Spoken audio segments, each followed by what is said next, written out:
changed and saved my life. I came out here in my van thinking I was going to die. Mm-hmm. And I lived with that for several years. And then I started acting like, okay, I'm going to live. Hi everyone, welcome back to my next video. Today we're going to meet a dear old friend, Yes. Debra Dickinson. Yeah. Hi, Deb. Hi, sweetheart. Debra, good to see you again. Good to be here. Glad to be with you again. We haven't been on video together in a long time. A very long time, yeah. Back in the very beginning of when I was on YouTube. Yes. And so when did we first meet? 2015. My friend Glenn, he wanted me to come camp with you because he was a little concerned about me. And you later said it doesn't get much greener than I was at the time. He said, I want you to go camp with my friend Bob, stay with him, and as long as he'll let you, and do what he tells you to do and learn. And it was one of the biggest blessings of my life. I loved, and for me as well, at least equally as much for me. Thank you. Yeah, and what had led you to the situation where you really kind of needed to leave in the van? Well, my neurosurgeon at the time had told me and my trustee that I might see 2016, but I probably wouldn't know it. And let's go back a step before that. Okay. Why did you need a neurosurgeon? Oh, I have, yeah, you'll have to kind of lead me through. I have a traumatic brain injury, a TBI. And I got that. I was in the process of adopting my foster son who had Down syndrome.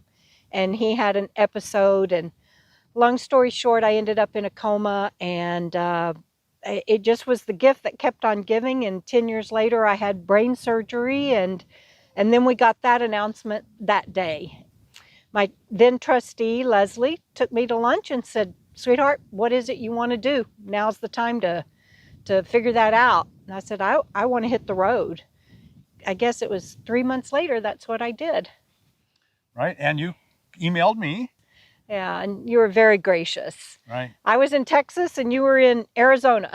I think that was Flagstaff. Yes. Yeah, we met in Flagstaff. Yep. And so you camped with me for 6 months, a year?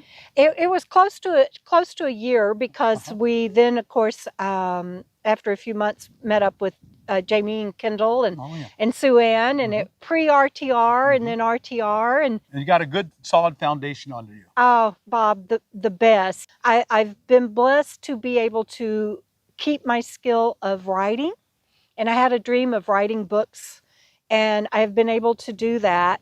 But one of my first books I wrote was How Being a Nomad Saved My Life. Yeah. Thank you. Yeah, and I give you a lot of credit in there because that foundation you gave me set me up to be here in 2023, starting on my 9th year full-time on the road. And I can't even hardly talk about it without crying. It was beyond a blessing. You and what you taught me were literally life-saving. Well, of course, so I've known you all this time since then, and our paths keep crossing, and which is wonderful. Yeah. And it's pretty amazing that neurosurgeon gave you a year, and you may not not even if you're still here, you may not even know what year it is. Yeah. You are dramatically better than when I first met you. Yes, dramatically better, and it is because of being able to be out in nature. I don't go to cities. I am able now to go do things that I didn't think I'd ever be able to. I went to hear music and dance for the first time in 2019, and I'll wear a headset and everything to block out the noise, and I can do social things and do things that I never thought I would be able to. 2 or 3 years ago, timelines are hard for me, but my doctor put me on Aricept, which is experimental for brain injuries, and it's normally prescribed for Alzheimer's and dementia. What this lifestyle had not done for me, that just kind of pushed me up a little higher. And that's when I was really able to really start writing books, and I just started my 10th one. I mean, Amazing. Yeah. Well, tell everyone about the books and how they can get hold of you. Probably the best and easiest thing to do is DebraDickinson.com. And my books are on Amazon, on paperback, Kindle, and Audible. I have a YouTube channel. It hasn't grown much, but I love what I do, and I love sharing what this life has done for me. And if it can help one person, then I'm going to keep on putting videos out there too. Yeah. Well, tell everyone the YouTube channel. It's my name, Debra Dickinson. I didn't come up with anything clever. It's just my name, Debra Dickinson. Yeah. So go check that out, folks. As soon as we're done here, you go check that out. Thank you, Bob. Yeah. I also want to say that, you know, I did know you before you were the Bob Wells, and it has been a pleasure to watch you accomplish your dreams. And your dream was always to help others, and to put out there your vision of what people like me can live and do differently. And I am just, I would be amiss if I didn't tell you how proud I am of you and happy for you and the people that you have helped along the way.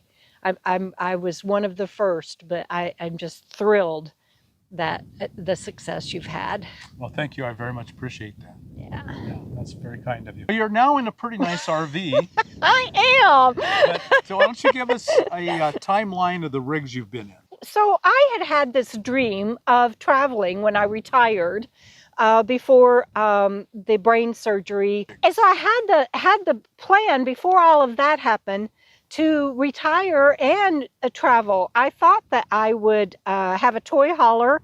I used to motorcycle. I had a Harley. I love motorcycle riding. Of course, those days are over.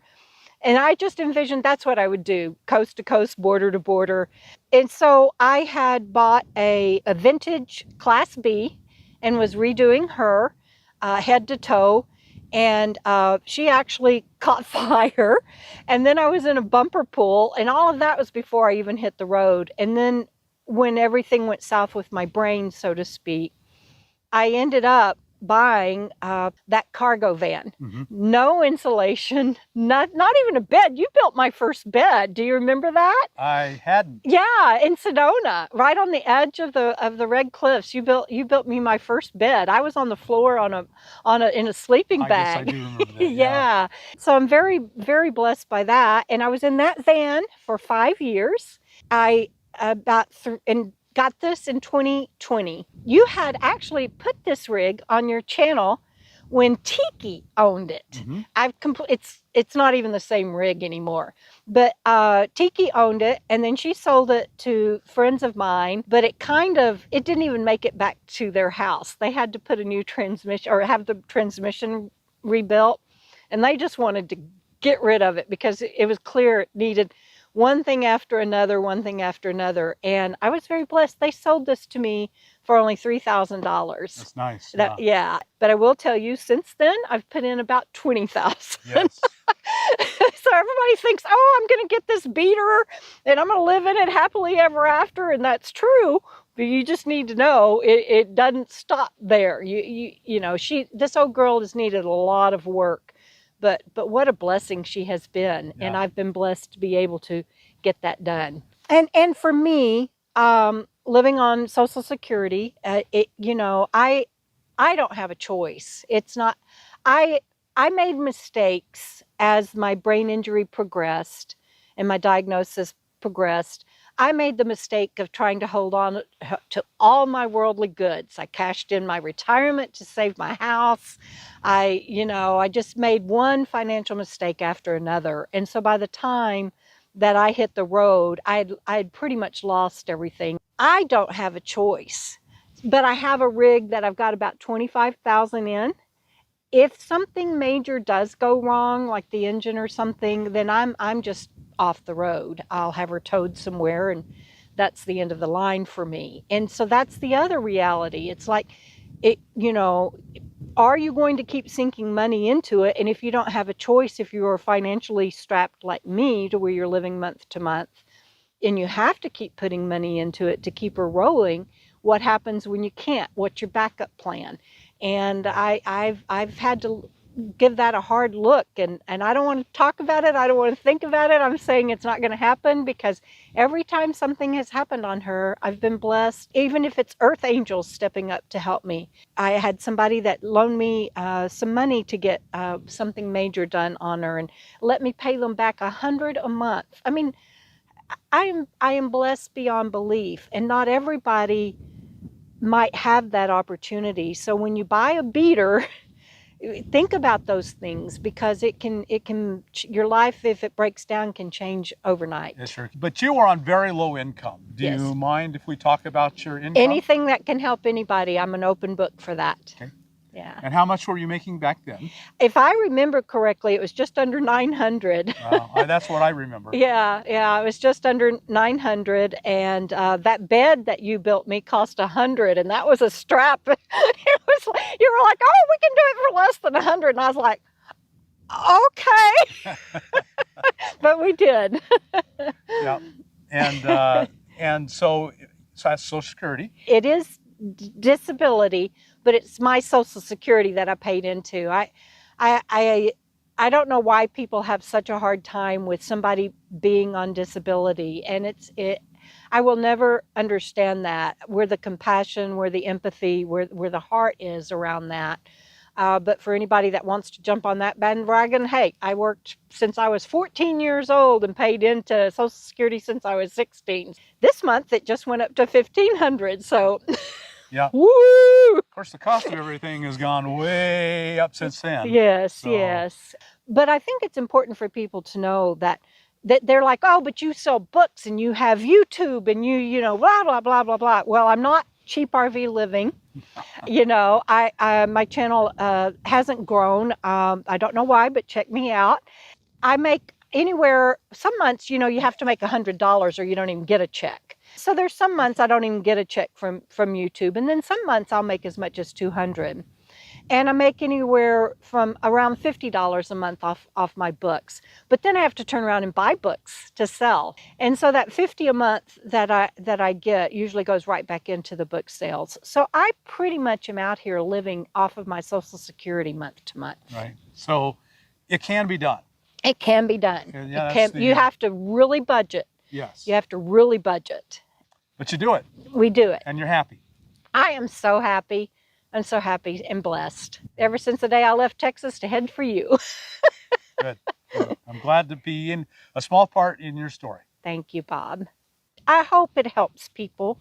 I mean, that's why I keep putting myself out there. You know, this isn't to put in the video, but, you know, I had death threats in 2017 and 2018 after I was featured on your channel, because people just couldn't accept that I look like I do and have a traumatic brain injury.